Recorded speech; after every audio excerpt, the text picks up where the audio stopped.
warm in here. I'm concerned about how is it gonna stick or anything like that, because it was so easy to spread. So it's taken me 9 minutes to get this section done. All I did was just smooth down the product inside the bucket. I put the lid back on. I cleaned it, you know, raked my float off. That's all I did. Let's see, so let's do,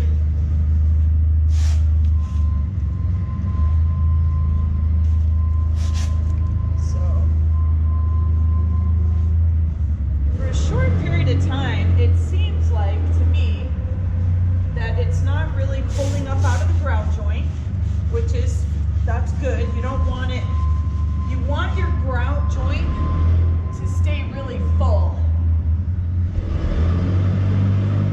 On the places where we were really easy with the float, it certainly seems like it came up really nice. Also, you're just gonna get the bulk of the grout off of the tile with your first scrub.